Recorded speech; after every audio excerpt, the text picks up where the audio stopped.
உங்கள் favourite TV ஷோக்களை இனி miss பண்ண தேவையில்லை. ZEE5 இல் முற்றிலும் இலவசமாக காணுங்கள். இங்கேயும் எப்பொழுதும். சின்ன வயசுலயே நான் என் புருஷனை இழந்துட்டேன். அதே மாதிரி ஒரு வாழ்க்கை என் பொண்ணுக்கு வந்துடக்கூடாதுன்னு, என் பொண்ணோட வாழ்க்கை ரொம்ப நல்லா இருக்கணும்னு, அதுக்காக தானே நான் இவ்ளோ கஷ்டப்பட்டேன். அப்படியெல்லாம் எதுவும் நினைச்சு நீ பயப்படாத சுப்பு. உன் பொண்ணு வாழ்க்கை நல்லா இருக்கும். நடக்க போற கல்யாணம் என் உயிருக்கு சமம். உன் பொண்ணு நந்தினி எங்க வீட்டுக்கு மருமகளா வந்ததுக்கு அப்புறம் எந்த ஒரு பிரச்சனையும் இல்லாம நிம்மதியா சந்தோஷமா வாழ்வா. அதுக்கு நான் பொறுப்பு. சுப்பு, இது உன் மேல சத்தியம்.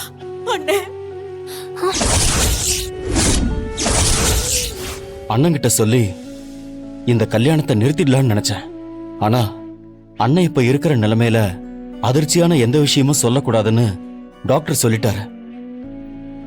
இப்ப என்ன பண்றதுன்னு எனக்கு தெரியல. அருளுக்கு ஏதாவது ஆயிடுமோன்னு நான் ஒவ்வொரு நிமிஷமும் பயந்து பயந்து செத்துக்கிட்டு இருக்க வேண்டியதா இருக்கு. எனக்கும் இப்ப என்ன பண்றதுன்னு ஒண்ணுமே புரியல.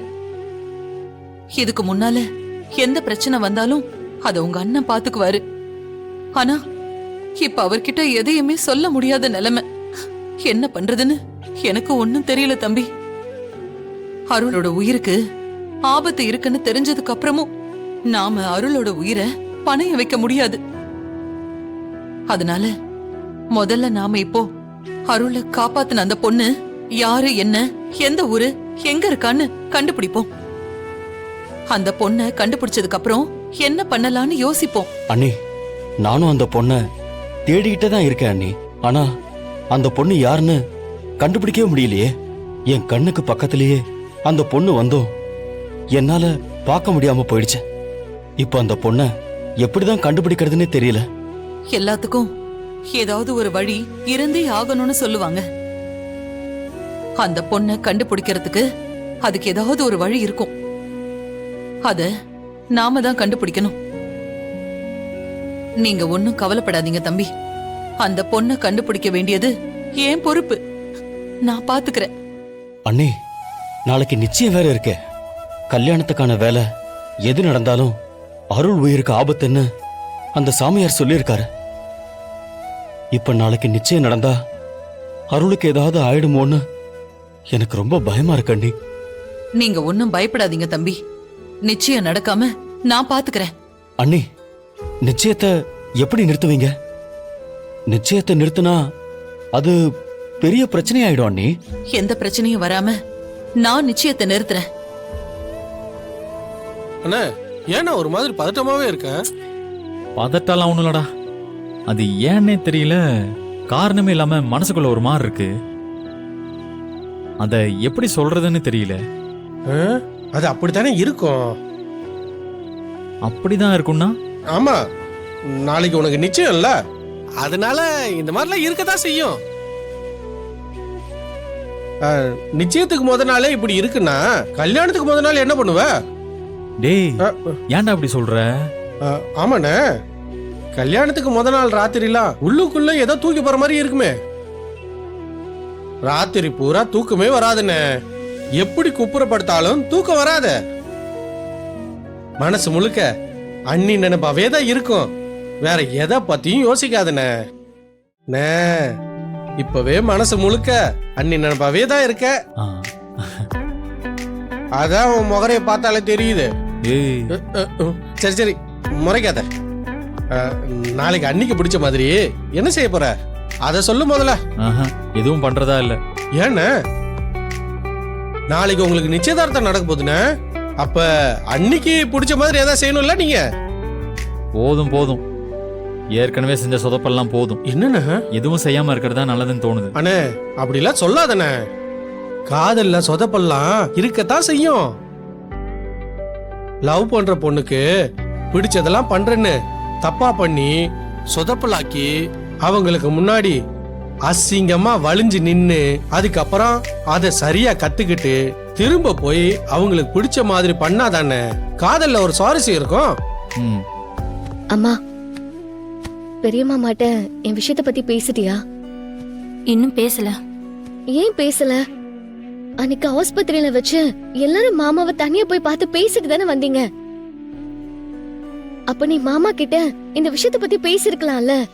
ஏண்டி எங்க அண்ணனே உடம்பு சரியில்லாம ஆஸ்பத்திரியில படுத்து கிடக்குது. அங்க போய் நலம் விசாரிக்கிறத விட்டுட்டு இத பத்தி பேச சொல்றியா? அப்ப எப்பதாம்மா பேசுவ? பேசலாம் பேசலாம். பேசலானா எப்பன்னு சொல்லு. நாளைக்கு நிச்சயம் இருக்குல்ல, நிச்சயம் முடிஞ்சதுக்கு அப்புறம் பேசிக்கலாம். மா என்னம்மா சொல்ற? நிச்சயம் முடிஞ்சதுக்கு அப்புறம் பேச போறியா?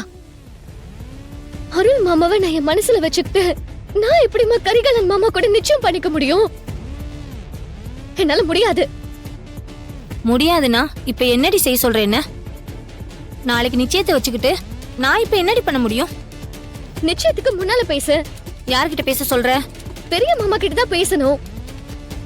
ஏய், அவரே உடம்பு சரியில்லாம இருக்காருடி.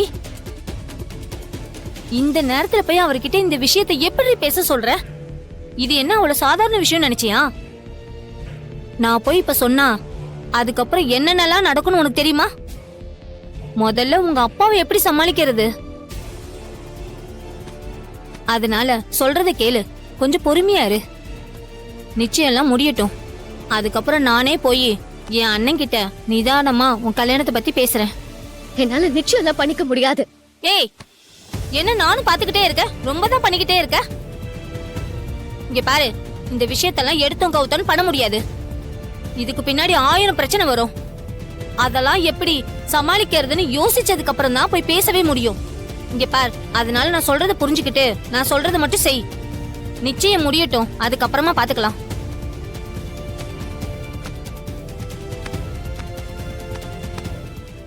ஐயோ பேராண்டி, என்னாச்சு அப்பத்தா? பேராண்டி மை இருக்கு, ஆனா மரத்து போற மருந்து இல்ல, தீந்து போச்சுப்பா. யார் ஆசா, நாளைக்கு நான் கையோட மருந்து எடுத்துட்டு வந்து நாளைக்கு பச்சை குத்துட்டுமா? நாளைக்கு எனக்கு நிச்சயம் அப்பத்தா. நாளைக்கு அவ மேல வச்சிருக்கிற அன்பை காட்டதான் உன்னை இப்பவே பச்சை குத்த சொன்னேன். நீ என்னன்னா நாளைக்கு பச்சை குத்தி விடுறேன்னு சொல்ற? என்ன செய்யறது, மரத்து போற மருந்து இல்லையே. அது இல்லைனாலும் பரவாயில்ல, நீ எனக்கு வானதி முகத்தை அழகா வரைஞ்சு கொடு. பேராண்டி, வலி மரத்து போற மருந்து இல்லன்னா எப்படி வலிக்கும்னு தெரியாம பேசிக்கிட்டு இருக்க. ரொம்ப பயங்கரமா வலிக்கும்பா, கடுக்கும். சும்மா விளையாடாதானே, வேணாம்ண்ணே, சொன்னா கேளுண்ணே. நீ சுமாரா அப்பதா, நீ படத்தை வரைஞ்சு விடு. வேணாம் ஐயா, அந்த வலியெல்லாம் தாங்க முடியாது. அப்பத்தா, நான் தான் தாங்கிக்குவேன்னு சொல்றேன்ல. நீ வானதி படத்தை வர அப்பத்தா. ஆட வா அப்பத்தா. அண்ணா,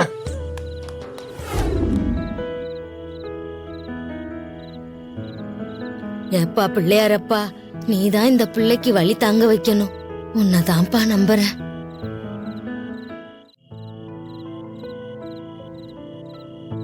போட்டாவ காட்டுப்பா. ஜி5 ஆப்பை டவுன்லோட் செய்து அனைத்து எபிசோடுகளையும் இலவசமாக பாருங்க.